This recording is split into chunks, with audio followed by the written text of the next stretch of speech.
Well, perfect. Well, we're a minute past the normal start time, and people are slowly starting to roll in. So maybe they're with me enjoying a drink.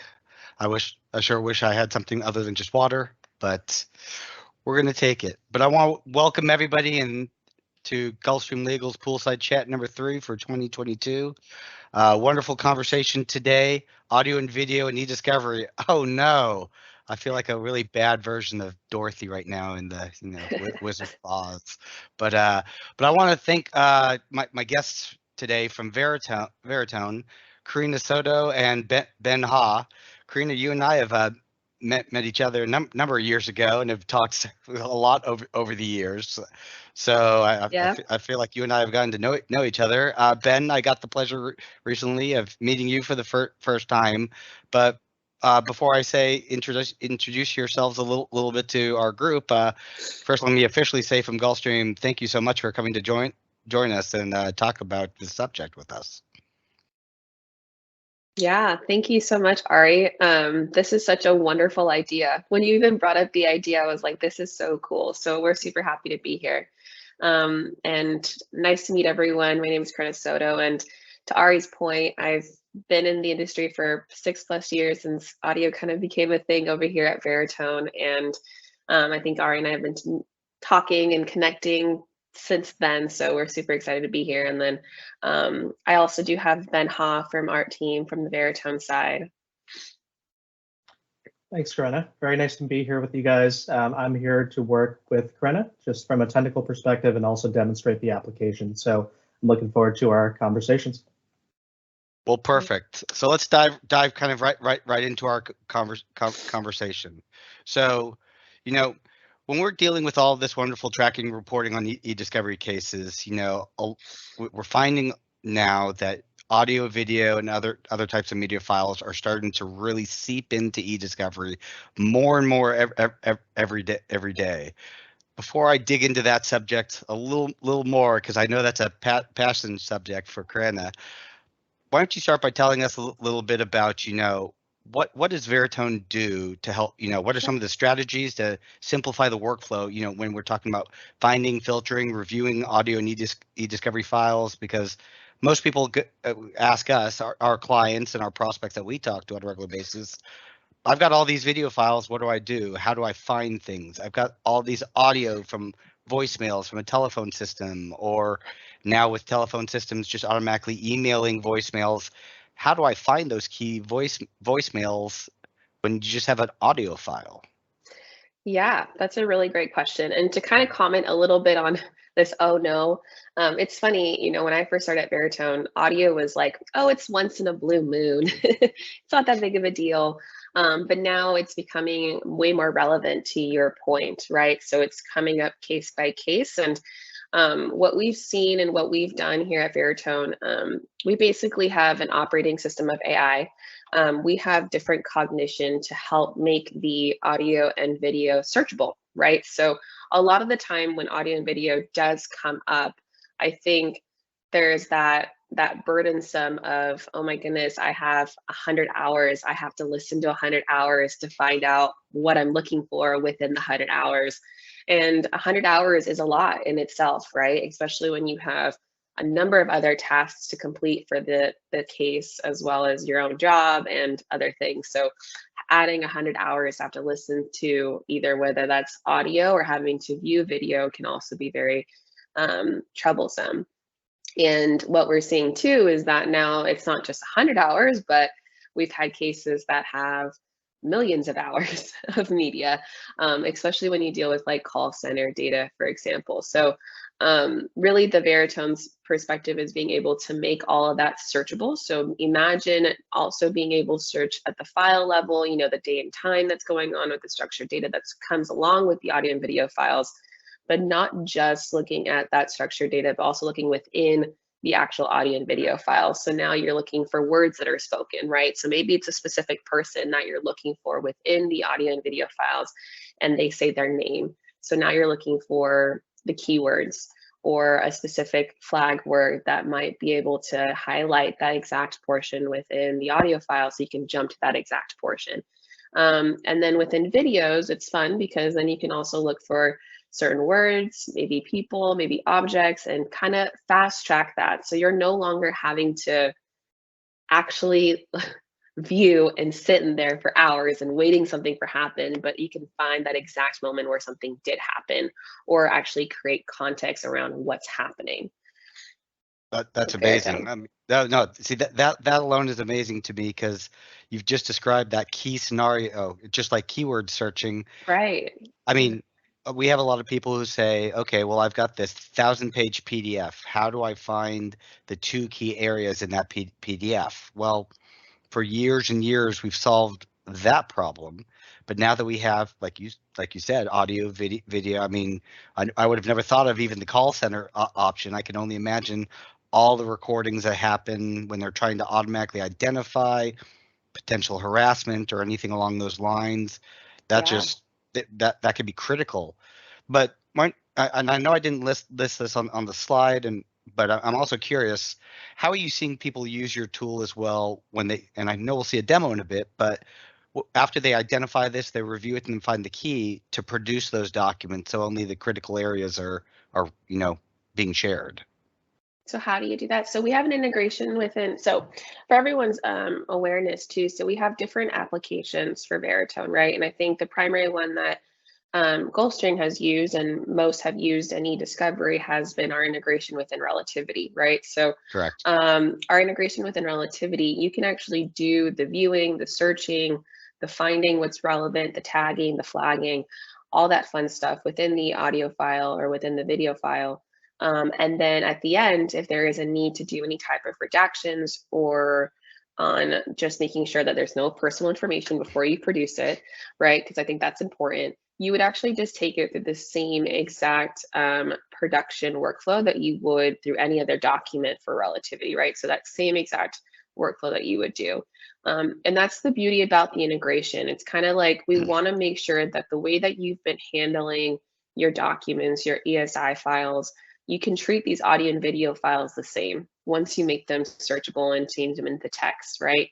So the goal is to match what you've been currently doing so then you can easily adapt to this type of data. See, that's amazing and ties directly into kind of my next question for you, which is, how at Veritone are you guys helping people to save time and money? Because we always talk about this on a regular basis. Everybody wants to know, how can I do this more efficiently?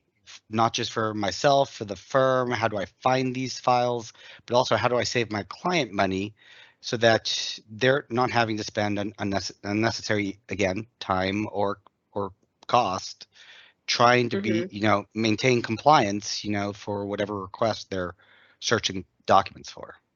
Right. So what's interesting with this process is, right, we're not necessarily replacing a human. So I want to just like set the standard there because having a human on the loop in this is going to be important. And I say that because from my understanding, if someone wants to get 1 hour of whatever it is, humanly transcribed and certified, it could take them anywhere from 4 to 8 hours to like fully transcribe that accurately and reviewed and get certified. So that's taking someone 4 to 8 hours of work in their day to just accurately transcribe 1 hour.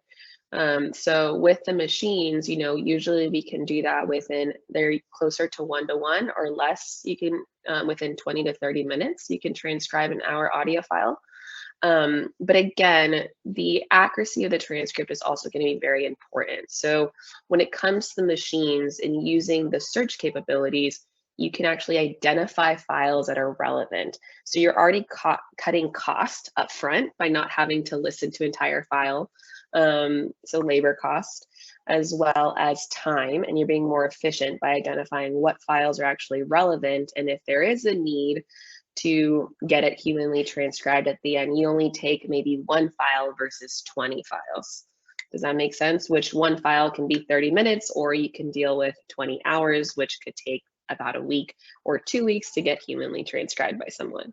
No, that that makes sense for me. Yeah. So besides traditional, eDiscovery, how else can your tool be used, say, post-production? Is there any capabilities that the tool can support? I mean, I know I listed one of them, this synchronized transcription for transcripts. Is there any other ways that you've seen this process used as part of either at the end of an eDiscovery workflow or post-production? Post-production.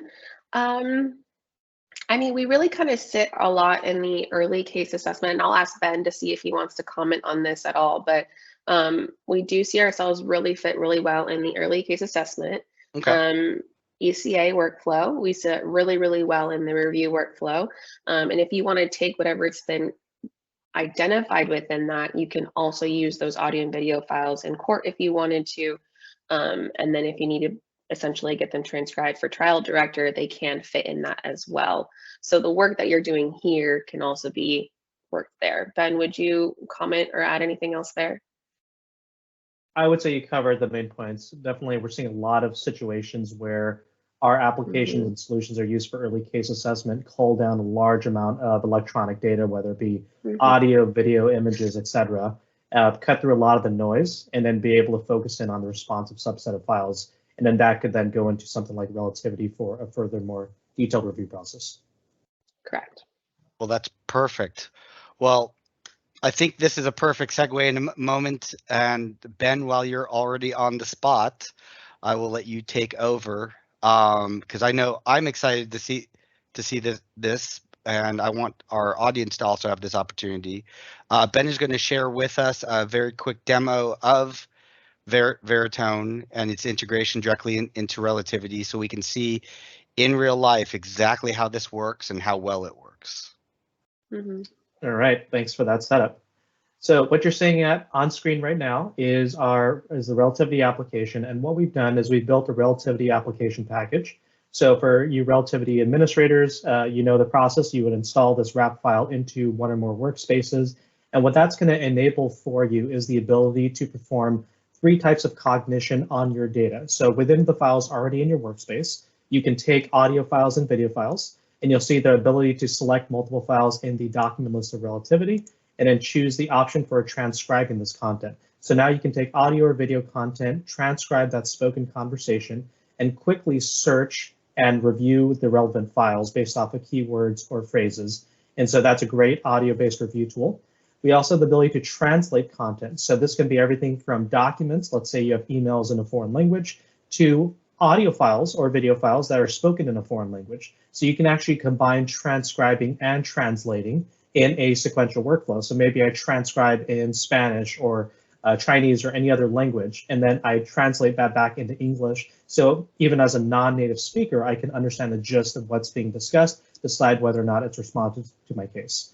A third option is object detection. So for video content, we can also take that video, analyze it frame by frame, and it's going to automatically detect common objects seen on screen. Maybe it's a person, a vehicle, a backpack, a gun, a knife, etc.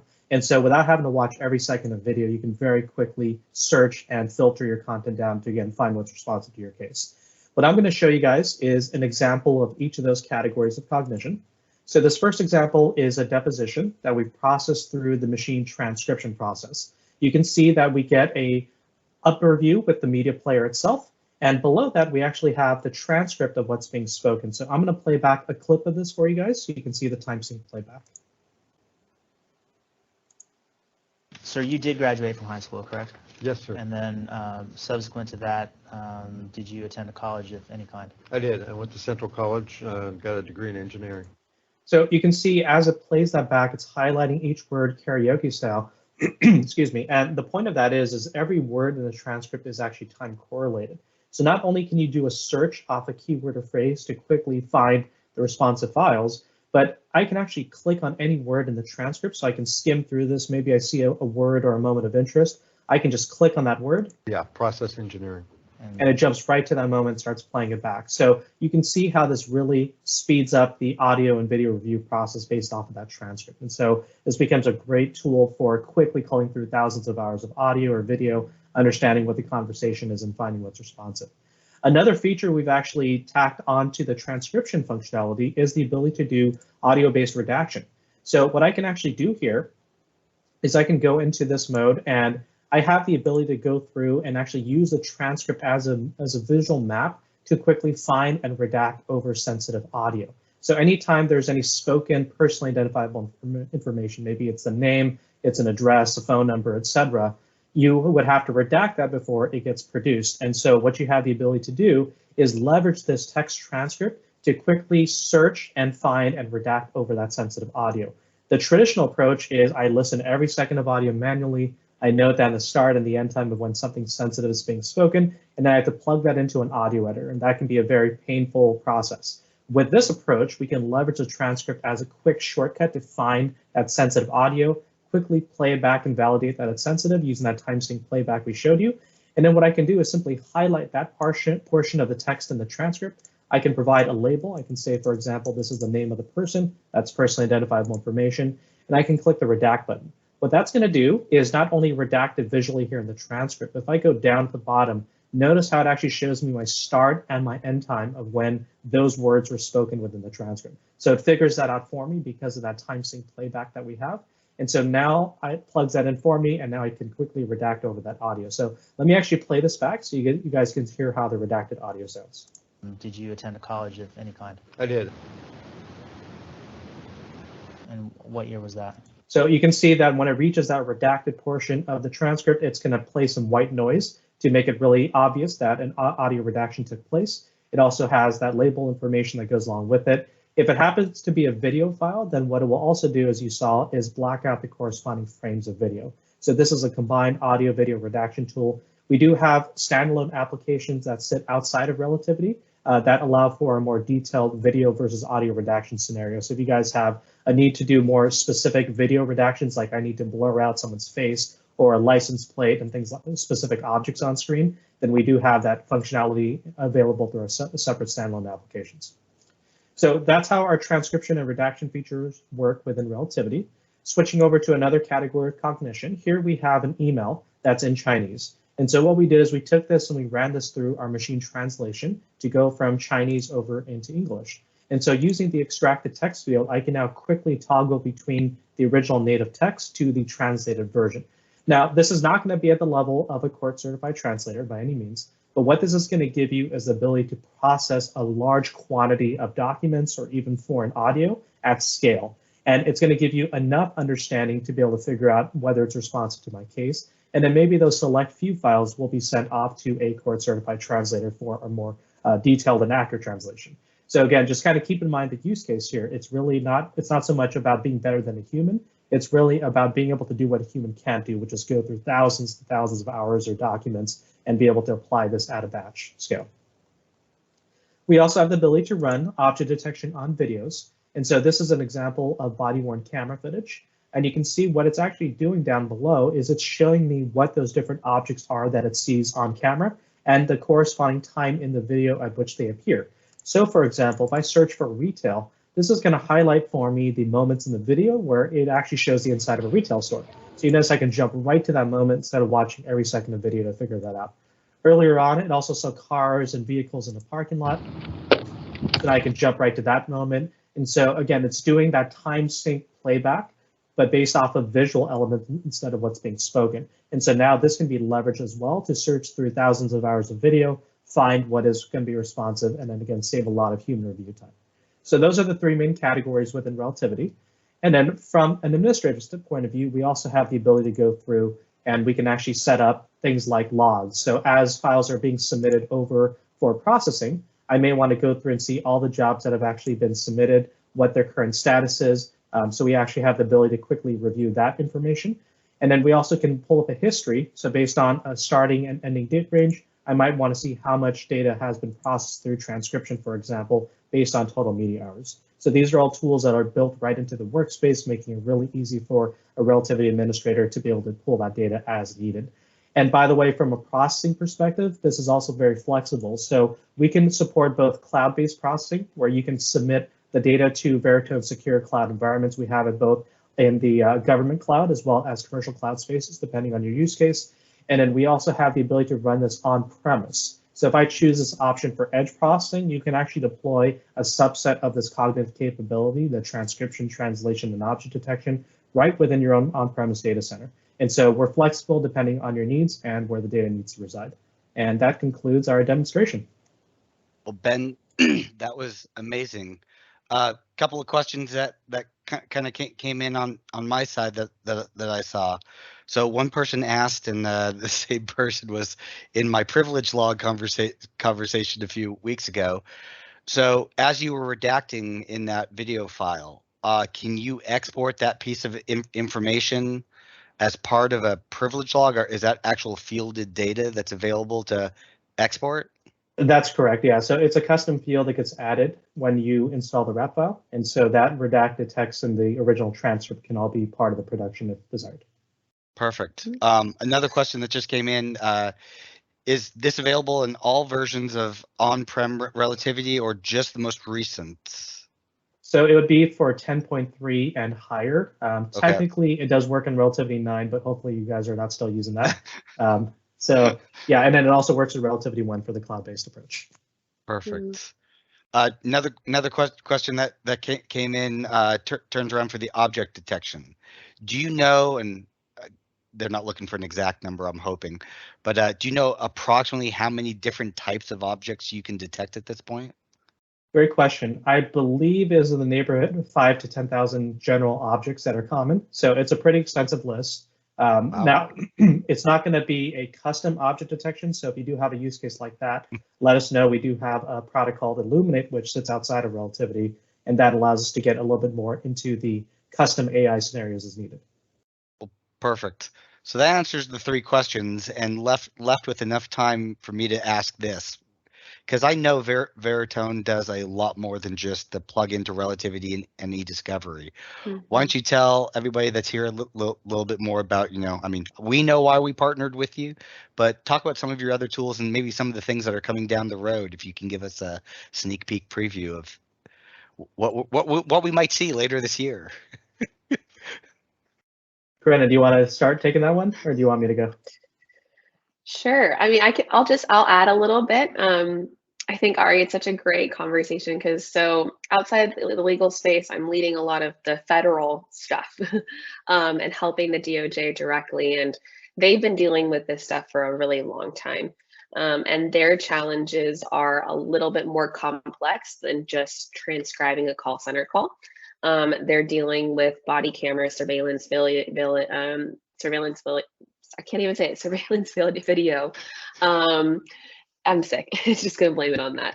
And jailhouse calls, or just very difficult type of video. And it's constantly changing. And so because of that, we've been growing our Illuminate and Redact applications, which I would love Ben to share more about, but it just goes beyond just transcribing. It's going to be more of like, how can I find a specific word that's spoken, as well as an object that's going on in the background, as well as maybe there's a person, so it's being able to find those three things and cooling that down. So with that being said, we've really, really led with our integration with Relativity for them, but they leverage Illuminate and Redact really, really well. Do you want to share a little bit about what Illuminate and Redact is, Ben?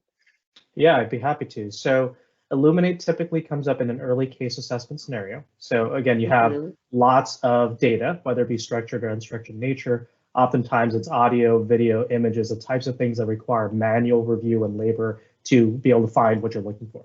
And so Illuminate gives you the tools to be able to process that across a variety of AI engines. You saw a few of those today in Relativity, but Illuminate expands that to our entire platform within aiWare.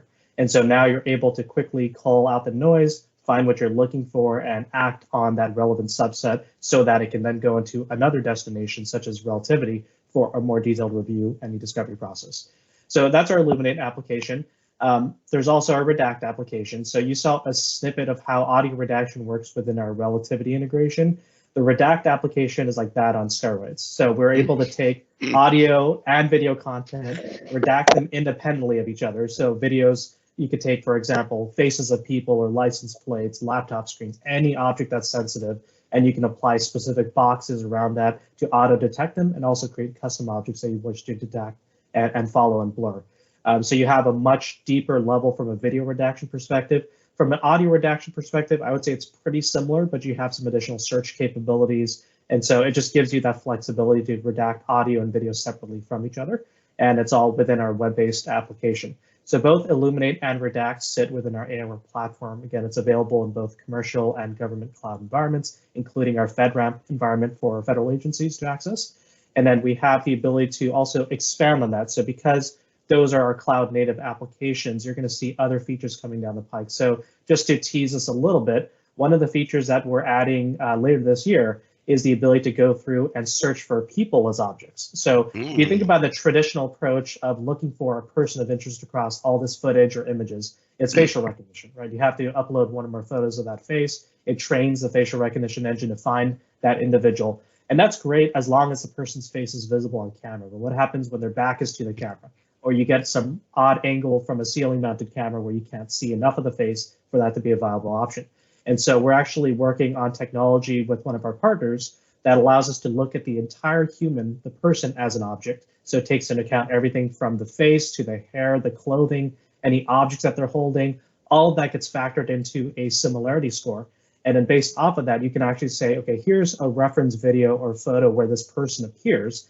I want you to find every other instance where this person might be there. And this could be across different camera angles and sources. So maybe you're searching across body-worn camera, CCTV, in-car camera, footage off of cell phones. It could be anything. And what it does is based off of that similarity profile score, it's actually going to say, okay, there's a 90% likelihood that this person is the same individual in this shot versus this shot. So from a case building scenario where you maybe have a defendant and you're trying to build a case against that defendant to be able to say, show me every moment this person was involved in a protest or a riot, for example, and I want to be able to track that person across different days of footage, for example, or different facility cameras. That's exactly what it's going to allow you to do. And so that's some exciting new technology that's coming down the road. Well, I'm excited for that because I could see how that could tie into things like name normalization, where, you know, we run these things directly across all the electronic documents, not the media files, find all the individuals that are at play, and then being able to tie, you know, an object of a person into that so that somebody can then just go and click on Ari Mandel and see every time he walked out front of his, you know, his house, you know, using the Ring camera footage, you know. I mean, exactly. Nobody wants, no, hopefully nobody's looking at that, but well, I've got two more questions and I know we're getting close to running out of time. So Michael asked, can you briefly describe the workflow in regards to how to get data into Relativity that is to be analyzed by Veritone? So I guess in expanding on that, is processing the only option to get that in, or if somebody just gave native files with a load file, could they just, as long as they've got the native file, is that the only requirement? That's right. So we don't care how it gets into the workspace, whether it's through a load file, through using Relativity desktop client, or through some other processing means. As long as it's in the workspace, you can select it for processing. That's perfect. So Michael, so you know as well, Relativity has the self-upload capability as well. So if you're not a fan of processing, you don't need all the metadata. If you don't have a load file associated with it, you can do, you know, up to 25 files at an individual time to load those files as well. And then the last question I've got is there a size limit to the files that can be transcribed? Great question. So generally, I believe there is something like a 5 GB limit, but if you consider that it's only passing through the audio, it's really unlikely you're going to hit that limit. But that does differ depending on whether you're using edge on-premise processing versus cloud. Okay. So generally, we've to date, as far as I know, have not hit that limit. But if you do run into that, we can work with you guys to figure out a solution. Well, that's amazing. Well, Karina, Ben, I cannot thank you enough for joining us.